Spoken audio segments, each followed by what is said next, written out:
સુરતના અમરોલી બ્રિજ નીચે મળેલી લાશનો ભેદ ઉકેલાઈ ગયો છે, ત્યારે અકસ્માત મોતનો ગુનો હવે હત્યામાં પલટાઈ ગયો છે.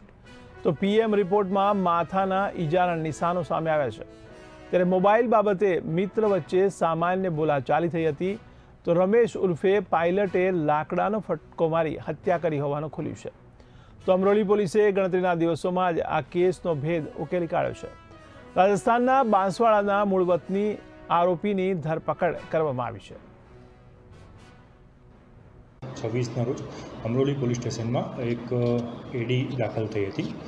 બનાવની વિગત એવી છે કે 15 તારીખની બપોરના અમરોલી જે બ્રિજ છે એના નીચે એક હીરાલાલ ચંપા ગરાસિયા કરીને જે મરણ જનાર છે એની ડેડ બોડી મળી હતી, અને જે આધારે અમરોલી પોલીસ સ્ટેશનમાં પહેલાં એડી દાખલ થઈ હતી, અને ત્યારબાદ એડીનું પોસ્ટમોર્ટમ કરાવતા ડૉક્ટરશ્રી દ્વારા જણાવવામાં આવેલ કે આમાં જે મરણ જનાર છે એને માથાના ભાગે ઇન્જરી થયેલ છે.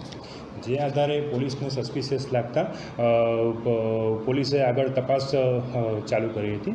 અમરોલી પોલીસ દ્વારા ટેકનિકલ એનાલિસિસ અને હ્યુમન રિસોર્સની મદદથી આની તપાસ ચાલુ કરવામાં આવી હતી, જેમાં એક આરોપી જે છે રમેશ ઉર્ફે પાયલટ પારસિંગ ગરાસિયા, જેની પોલીસે કડક શબ્દોમાં પૂછપરછ કરતાં જાણવા મળેલ કે આ બે વચ્ચે 15 તારીખના બપોરે મોબાઈલ બાબતે એક સામાન્ય બોલાચાલી થઈ હતી, જેમાં જે આરોપી છે એને લાકડાનો એક ફટકો મારેલ હતો મરણ જનારને, જેના કારણે મરણ જનારનું મૃત્યુ થયું હતું. ત્યારબાદ પોલીસે આરોપીની ધરપકડ કરેલી છે.